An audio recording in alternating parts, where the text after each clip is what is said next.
Pilipinas, kami ang mga patrol ng Pilipino. Nagbabalita at naglilingkod sa inyo saan man sa mundo. Kapamilya, patay ang 3 barangay tanod matapos pagbabarilin ng lalaking inireklamo dahil sa pambubugbog dyan po sa Cainta, Rizal. Patay din ang suspect matapos makipagbarilan sa mga pulis. Nagpapatrol, Champ de Lunas. Dead on the spot ang 3 tanod ng Barangay San Juan matapos paputukan ng carbine ng isang lalaki sa loob ng subdivision sa Cainta, Rizal. Ayon kay Cainta Police Officer in Charge Major Jake Carino, rumisponde lamang ang mga tanod sa sumbong ng isang tricycle driver na binugbog umano ng suspect. Nakinilalang si James Hasminez. Itong barangay is i-invite lang sana siya. Ngayon, pagdating nila sa bahay ng suspect, pinaputukan agad sila. So 3 agad yung patay ng mga tanod.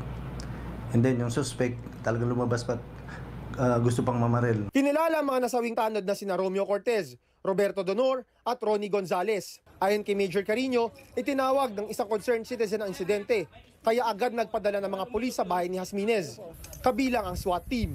Nagkaroon ng 6 na oras na negosasyon para pasukuin siya. 3 o'clock na, then itong nangyayari mga 9 na namin na pasok. Ginamit namin lahat ng option namin, ng remedy namin, pero wala talaga, hindi siya talaga, nagmamatigas talaga siya. Nang pasukin ng assault team ang bahay, pinaputukan umano sila ni Hasminez. Kasi may salamin doon sa baba, so nakakita ng suspect yung pagpasok nila, kaya pinaputukan sila. So buti na lang may gamit na shield, kaya may protection yung SWAT natin. Gumanti ng putok ang SWAT team at napatay ang suspect na tinamaan ng bala sa dibdib.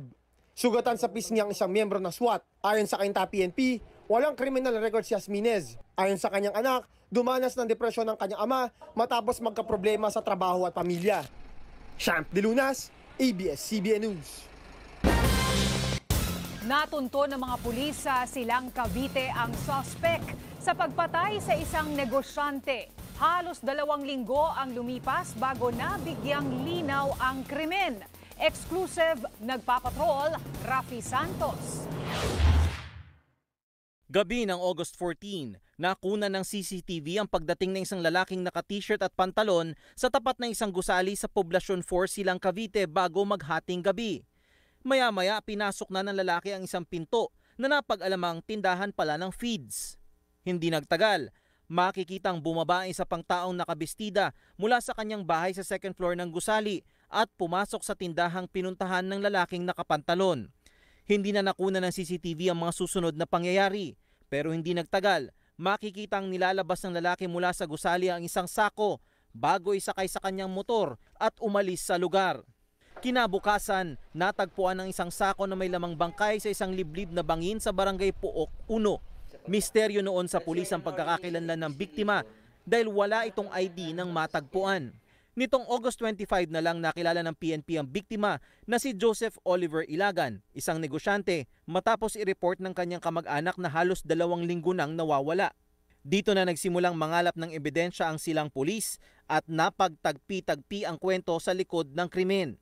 Si Ilagan ang nakita sa CCTV na bumaba sa bahay at pumasok sa tindahan kasunod ng lalaki na tinuring na sospek sa kanyang pagkamatay.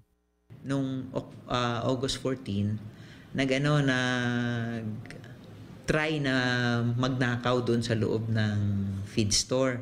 Pagbaba niya, naaktuhan niya mismo yung itong ating suspect, and yung suspect hindi na nakapagpigil kasi nga nahuli siya in the act, na palo niya daw sa ulo ng helmet niya yung ating victim.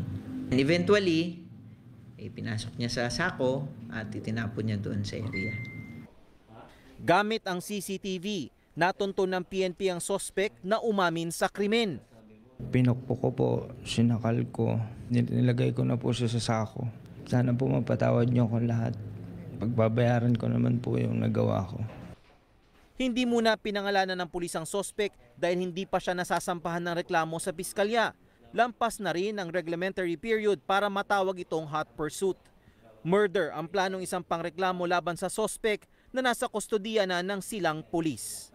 Rafi Santos, ABS-CBN News.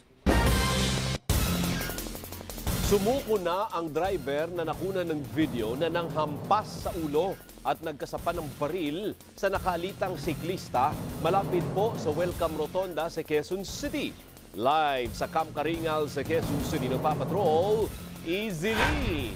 Easy, bakit naman daw niya hinampas yung siklista at bakit siya may baril? Alvin, hawak na ng Quezon City Police District o QCPD ang driver ng pulang sasakyan na nakaalita ng isang siklista noong August 8 sa Welcome Rotonda sa Quezon City.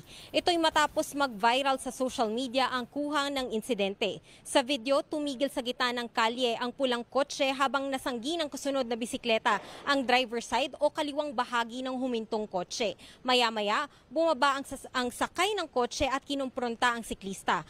Kasunod nito, hinampas niya sa ulo ang siklista, saka binunutan at kinasahan ng baril. Hindi na nakita pa ang sumunod na eksena. Ayon kay Police Brigadier General Melencio Nartates Jr., hepe ng National Capital Region Police Office o NCRPO, agad nilang natukoy ang pagkakakilanlan ng suspect na retired police officer ng Criminal Investigation and Detection Unit ng QCPD. I directed immediately the different investigators of Manila Police District as well as the QCPD. These personality were readily identified and he was invited actually to the concerned QCPD headquarters. Pinakumpiska yung baril na gamit. At the same time, yung sasakyan na nagamit by a retired police officer. We're now waiting for the complaint nung naka-away niya sa kalsada.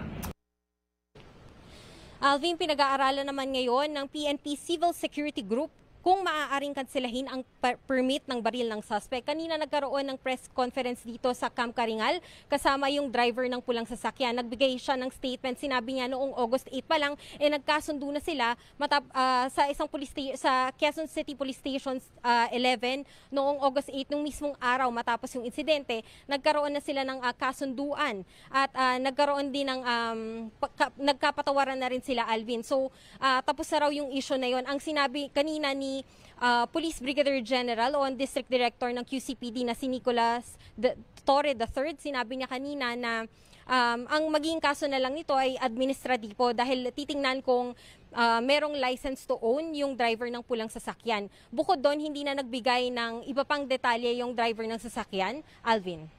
Teka muna, nakita ko sa video si Attorney Fortun ba yun? Anong papel ni Attorney Raymond Fortun doon? Si Attorney Raymond Fortun, isa sa mga siklista, Alvin, ang sabi niya, although hindi niya nire-represent pa yung siklista doon sa viral video, ang nabanggit niya ay handa siyang tumulong at handa rin siyang i-represent yung siklista doon sa video. Ang sabi niya, dahil daw public crime din yung nangyari, yung pagbunot ng barel, handa siyang sampahan ng kaso, magsampa ng kaso laban doon sa driver ng pulang sasakyan para hindi na raw maulit ito sa iba pang mga siklista. Alvin. Isisa na lang, so linawin natin kamo, nagkapatawaran na. So bali wala ng kaso, ano? Parang ganun ba, nagka-areglo na sila, hindi na magkakaso itong siklista? Alvin, yes, nagkapatawaran na raw sila, sabi noong driver ng pulang sasakyan kanina. So, areglo na talaga at nagkasundo na. Ngayon, ang paalala niya lang, yung mga vlogger daw o yung mga nag-upload sa social media, inaasahan niya na sana mag-ingat sa susunod dahil apektado na rin daw pati yung kanyang pamilya doon sa nag-viral na video, Alvin. Maraming salamat, Easy Lee!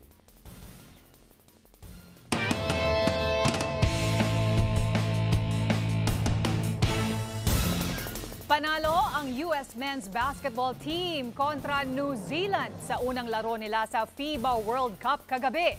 Sasabak naman muli ang Gilas Pilipinas kontra Angola ngayong gabi. Nagpapatrol, Jack Batallones. Lightning quick. Nag-showdown sa hardcourt ang Team USA at ang New Zealand Tall Blacks kagabi sa kanilang unang laro sa Mall of Asia Arena sa Pasay City. Hindi maganda ang simula ng Team USA dahil sa sunod-sunod na turnover. Habang maganda ang laro ng team captain ng New Zealand na si Ruben Terangi. Umabot pa ng 10 ang kalamangan ng New Zealand sa first quarter. Pero pinasok ni Coach Steve Kerr si Paulo Banquero na nanguna sa rally ng kanyang kupanan. Unti-unti nang lumayo ang Team USA pagdating sa second quarter. Magandang depensa ang pinamalas ng Team USA sa pangunguna ni Austin Reeves. Tinalo ng US ang New Zealand 99-72. Ayon kay Coach Steve Kerr, pisikal ang laro ng Tall Blacks, bagay na makakatulong sa kanila para sa mga susunod nilang laban.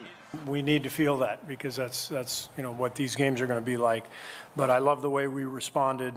Ayon naman kay Austin Reeves, hindi na siya nagulat sa mainit na pagtanggap ng Pinoy fans. I kind of seen it coming. I was talking to Phil Handy, and he was telling me that, they love the Lakers out here. Samantala sa unang laro, tinalo ng Greece ang koponan ng Jordan, 92-71. Ito'y kahit wala ang star player na si Giannis Antetokounmpo na nagpapagaling sa injury. I kind of feel like maybe we have more games to play. This is just 4 games, and whatever you do in 4 or 5 games. So it's definitely takes its toll on you. Sa mga di nakapasok para manood ng laro, nagkasya sa FIBA World Cup fan experience sa mall, kung saan may iba't ibang aktibidad. Sasabak mamaya sa court ang Gilas team kontra Angola sa Araneta Coliseum. Jack Batallones, ABS-CBN News. 2 araw bago ang pagbubukas ng klase sa mga pampublikong paaralan, dumami pa ang mga namimili at tumaas din ang presyo ng gamit pang-eskwela sa baklaran at malls. Nagpapatrol, Jose Carretero. Nakahanda na ang mga gamit sa eskwela ng apo ni Lola Rosalinda ng Barangay Pembo, Makati City, na ngayon ay sakop na ng Taguig. Hindi na siya namili dahil may libreng gamit sa eskwela ang mga apo mula sa Taguig, habang magbibigay din ang lungsod ng Makati. Pag nagbibigay si Mayor Binay, domo-doble yearly yan. Ngayon, yung the whole year, siyempre, yung mga estudyante, nauubos, like for example, nauubusan yung notebook nila, may reserve. Yun ang sinuswap namin. Pero di gaya ng mga residente ng Taguig at Makati na may libreng gamit sa eskwela, marami ang hirap sa pamimili dahil sa taas presyo ng school supplies. Si Nanay Raquel kinulang pa sa budget para sa gamit ng kanyang anak. Wala pang bag, wala pang sapatos, wala pang medyas. Kailan niyo bibilin yun? Pag meron ulit. Pasok ka na, yan ang gagamitin muna. Yung luma muna. Excited na rin ang grade 5 na si Trisha Avril sa pasukan sa Martes. Pero kulang din ang kanilang budget kaya hindi pa kompleto ang kanyang gamit. Ito nga binili namin, ito lang 1.6 na oh. Excited na po ako. Bakit? Sir, yung mga new classmate. Ayon sa mga nagtitinda, tulad ng mga nagdaang taon, mas marami pa rin ang namimili kapag malapit na ang pasukan. Pero nagmahal pa ang ilang gamit at kulang pa rin umano ang supply ng ilang uri ng notebook. Mahal talaga. Triple ang minahan. Dati magkano lang yan, mahigit 10 lang bentahan namin 12, ganyan. Pero ngayon ang bentahan namin, bawat isa 25. Nagtaas ng hanggang 40 pesos ang presyo ng uniform sa Baklaran, pero bahagyan ng tumumal ang bentahan nito. Matumal. Sabi na matumal ang bentahan? Tumal ang bentahan. Samantala, sa department store ng isang mall sa Quezon City, dagsa ang mga mamimili ng school supplies. Ayon sa pamunuan ng mall, kumpara noong nakarang linggo, mas marami ngayon ang mamimili. Pinakamurang notebook ay nasa 145 pesos ang kada 6 na pirasong pakete. May mga back-to-school promo namang pwedeng mapagpilian ng mga naghahanap ng school supplies. Jose Carretero, ABS-CBN News. All systems go na ang COMELEC para sa unang araw ng paghahain ng kandidatura sa mga sasabak sa barangay at sangguniang kabataan elections bukas. Kabuang mahigit 670,000 ang mga posisyong pupunuan sa eleksyon, kabilang po ang punong barangay, mga miyembro ng sangguniang barangay, SK chairperson at sangguniang kabataan members. Simula mamayang hating gabi, maglalatag ng PNP ng mga checkpoints kasabay ng pagpapatupad ng gun ban. Paalala ng COMELEC, walang supporters na papasukin sa mismong filing center at tanging kandidato lang ang pwede. O di kaya ay ang mga umaalalay sa mga senior citizens at persons with disabilities. Bawal din pong i-live sa social media ang filing ng candidacy, pero pwedeng magpakuha ng larawan para sa dokumentasyon lang. Kapag hindi registered voter ang naghain ng COC, hindi ito tatanggapin ng COMELEC. Hindi rin po tatanggapin kung hindi sakto ang edad para sa SK. Nagpaalala rin ang COMELEC sa mga naglipa ng tarpaulin. Kahit wala yang na mga salita na vote for, pero sa fact na ikaw ay kandidato na, lahat ng bagay na to ay campaign materials. Lahat ito ay indirectly soliciting votes So, bawal po talaga. Kailangang alisin po nila yan. Kung yung mga simpleng patakaran po tungkol sa pagiging patas na laban, pagsunod sa regulasyon, hindi nila kayang gawin. Sa tingin niyo po magagawa kaya nilang magpatupad ng maayos yung mga batas natin kapag sila'y nahalal? Sa tao po, papasukin ng aming reporter na si Michael Delizo ang mundo ng cosplay. Nakausap niya ang 4 na magkakapatid galing Tondo na bumibida sa pagko-cosplay ngayon. Sino ka at magkano yung suot mo? I'm wearing Super Sonic Cognitive Bear version. Around 4,000? Possibly about 20K. Helmet is nearly 10K. Ang mahal, di ba? Pero alam nyo ba na hindi kailangan gumasta para umaura sa pagko-cosplay? Ang nagastos ko lang po dito ay tela lang mismo, 75 pesos. Sa inyo naman, effort yung puhunan. Apo.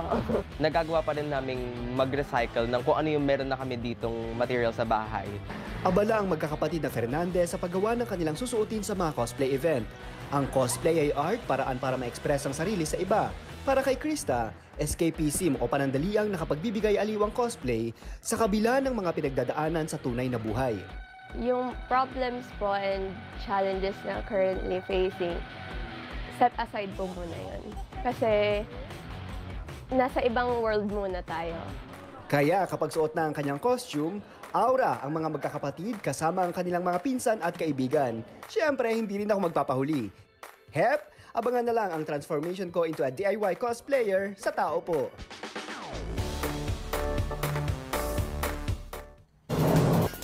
Naging super typhoon na ang bagyong Guring na nagdulot po ng pagbaha at pagguho ng lupa sa mga probinsya sa Hilagang Luzon. At live via Zoom mula sa Isabela, Haris Julio. Haris, maulan pa ba dyan ngayon? Alvin, ito nga at bumuhos na naman yung mataas na ulan dito sa Isabela. Pero hindi lang dito ramdam ang epekto ng bagyong Guring, kundi maging sa iba pang probinsya sa norte. Sa videong kuha ng residenteng si Carlos Abiel, kita kung paano unti-unting inanod at biglang gumuho ang malaking bahay sa barangay San Pedro, Narvacan, Ilocos Sur pasado alas 3 ng hapon nitong Sabado. Ilang saglit pa ay tuluyan ng nilamon ng ilog ang kabuuan ng bahay. Wala namang nasaktan o namatay sa insidente dahil abandonado na ang bahay mula nang mapinsala noong bagyong Egay. Sa Santo Domingo, Ilocos Sur, mistulang ilog ang mga silid-aralan ng Naglawanan National High School matapos bahain kasunod ng malakas na buhos ng ulan. Laking pagkadismaya ng gurong si Maxi Matabuso, lalo't matagal na nilang pinaghandaan ang parating na pasukan. Ramdam din ang masamang panahon sa lalawigan ng Cagayan dahil sa walang patid na malakas na buhos ng ulan, binaha ang bahagi ng barangay Zitanga sa bayan ng Ballesteros at 4 na barangay sa Lalo, habang binaharin sa barangay Minanga Apari bandang hating gabi kagabi. Stranded din sa Apari ang 16 na residente ng Calayan dahil ibinawal ang paglalayag. Binigyan sila ng family food pack sa dormitory ng LGU Calayan. Mistulan ng ilog ang mga palayan sa bayan ng Alcala. Sa Baggao, nabutas ang parte ng tulay sa barangay Dalin dahil pa rin sa patuloy na pag-ulan. Hindi naman madaanan ang Bagunot Bridge dahil sa pag-apaw ng ilog. Rumagasa rin ang baha sa kalsada ng barangay Masikala. Hindi rin muna pinahihintulutang dumaan ng anumang klase ng sasakyan sa 2 tulay sa Santo Niño, Cagayan. Ayon sa MDRMO, peligroso ang pagtawid sa Kalapangan Bridge at tulay sa Abarongan, Ruar dahil natitibag ang bahagi nito dahil sa walang tigil na pag-ulan. Samantala, pansamantalang hindi rin madaanan ang mga kalsada sa 3 barangay ng Solana, Cagayan dahil sa pag-apaw ng mga sapa bunsod ng walang tigil na pag-ulan. 2 talampakan din ang lalim ng baha sa Western Solana Public Market. Sa tala ng PDRMO, higit 400 pamilya sa 6 na bayan ng Cagayan ang apektado ng bagyong Guring. Nasa 141 pamilya ang inilikas sa mga evacuation center. Kabilang sa mga inilikas ay ang mga katutubong agta sa bayan ng Gonzaga. Sa Peñarubia, Abra, pansamantalang isinara ang bahagi ng provincial road sa Matit, Patiao. Dahil peligroso ang daan dahil sa pagguho ng lupa, pinapayuhan ang mga motorista na dumaan muna sa Luswak, Malamsit Municipal Road. Dito sa Isabela, pabugso-bugso ang nararanasang ulan. Malalakas na rin ang alon sa dagat ng Divilacan. Umiiral na ang no-sail policy sa buong lalawigan. Sinuspende na rin ng Philippine Coast Guard ang mga biyahe ng sasakyang pandagat sa Northern Quezon.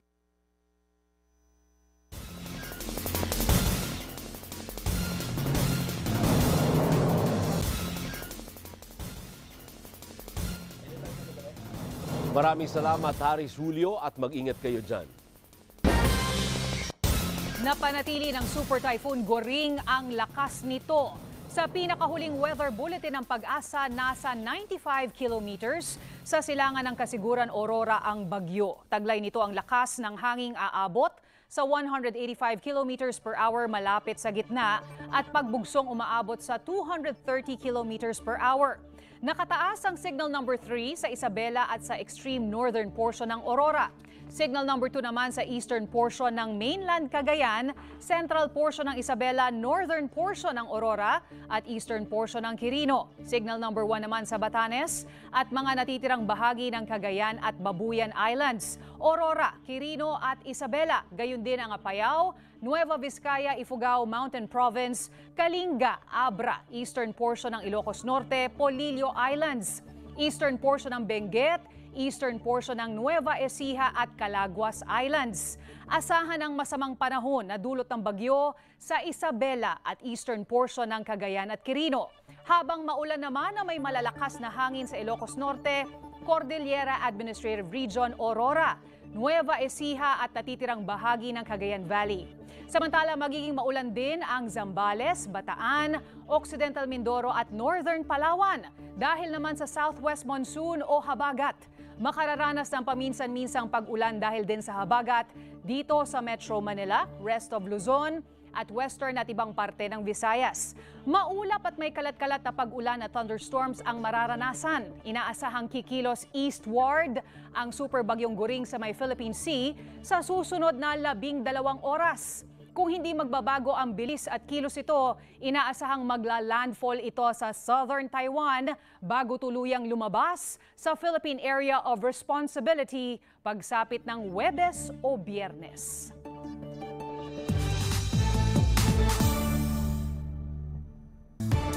Sasabak sa local music scene ang apo sa talampakan ng unang Pangulo ng Pilipinas na si Emilio Aguinaldo na si Lizzie. Samantala, biyaheng New York City si Vina Morales para humalili kay Lea Salonga sa Broadway musical na Here Lies Love. Nagpapatrol MJ Felipe. Natupad na sa wakas ang matagal na pangarap ni Vina Morales na makatungtong ng Broadway sa New York City sa Amerika. Siya ang papalit kay Lea Salonga para sa role na Aurora Aquino sa musical na Here Lies Love. Now I'm here, I'm doing Broadway. Parang sabi ko, talagang it's really meant. You know, this is the right time. God's perfect time talaga. I'm just grateful. Kwento ni Vina, mismong si Lea ang naggabay sa kanya sa audition. Of course, I have the best coach. Ang mga ano lang niya is more of the emotions of how I'm gonna sing the song. Ayon sa isa sa producers ng musical na si Bobby Garcia, big success ang run ni Lea at isa siya sa nag-pitch kay Vina. Pero ang revelasyon niya, Lea opened the show phenomenally and I have no worries that Vina will make this her own and she will fly and soar and conquer Broadway. The goal really for the Aurora Aquino track is to try and keep on bringing artists from the Philippines mismo to Broadway and to showcase the talent that we have in the country. Luhay pumapatak, takatak. Susubok naman sa local music scene si Aurora Elizabeth Aguinaldo o Lizzie, ang apo sa talampakan ng dating Pangulo ng Pilipinas na si Emilio Aguinaldo. Kwento ng 15-year-old singer, proud siya kapag nalalaman ng iba na apo siya ng isang bayani. I'm very honored po to carry the name po since I'm like one of the first Aguinaldos po to join showbiz. Oh, yeah. May takot man, ngunit nakahanda ako. 2 singles na ang inirelease ni Lizzie sa ilalim ng Star Music. Pero wish niyang makakolab ang bigating music icons gaya ni Rico Blanco, Moira at P-pop groups na SB19 at Bini. MJ Felipe, ABS-CBN News. Ikinatuwa ng pamilya na yumaong Negros Oriental Governor Roel Degamo ang paghahain ng multiple murder charges laban sa pinatalsik na kongresistang si Arnolfo Teves Jr. Inilabas ng pamilya ang pahayag ilang oras matapos kumpirmahin ng DOJ ang pagsasampa ng mga kasong murder, frustrated murder at attempted murder laban kay Teves at 4 na iba pa sa Manila Regional Trial Court. Ayon sa byuda ng pinaslang na gobernador na si Pamplona Mayor Janice Degamo, malaking hakbang ito sa kanilang inaasam na hustisya. Marso ng pagbabarilin sina Degamo sa loob ng kanilang compound. Una nang sinabi ng kampo ni Teves na hindi pa nila natatanggap ang kopya ng resolusyon ng DOJ.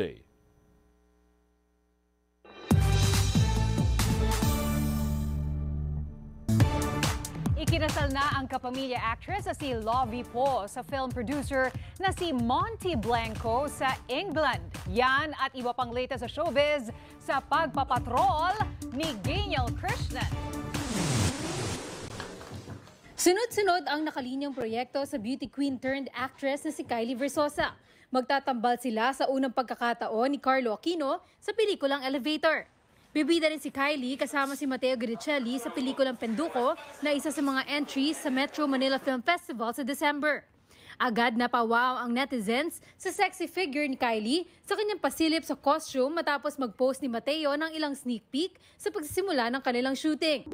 Welcome everyone to Bella Vista Island Resort. Samantala, inilabas na ang official trailer ng Fractured na pinakabagong proyektong pagtatambalan ni Seth Fidelin at Francine Diaz. Isang dream vacation ang nauwi sa malagim na istorya ang kahihinatnan ng I Want TFC series. Mapapanood na ang Fractured simula September 15. We are all fractured. Nag-Road to Forever na ang aktres na si Lovie Poe at kanyang fiancé at film producer na si Monty Blanco. Nagpalitan ng I Do sina Lovie at Monty sa Cliveden House sa England na isang historical landmark at hotel na itinayo noong 1666. Lumakad ang bride patungo sa kanyang groom sa saliw ng instrumental rendition ng original song ni Ogie Alcacid na Pangarap Ko Ay Ibigin Ka. Ginanap ang kasalan sa harap ng kanilang mga mahal sa buhay. Kabilang dito ang ina ni Lovie na si Rowena Moran at kapatid sa ama na si Senator Grace Poe at ibang personalidad. 2019 nagsimulang mag-date ang dalawa at nito lang Agosto, ibinunyag ni Lovie na engaged na sila ni Monty. Ikinatuwa naman ni Ogie ang paggamit ng Newlywed sa kanyang kanta at nag-wish kina Monty at Lovie ng masayang buhay mag-asawa. Geniel Krishnan, ABS-CBN News. Sana manalong Gilas. Oo,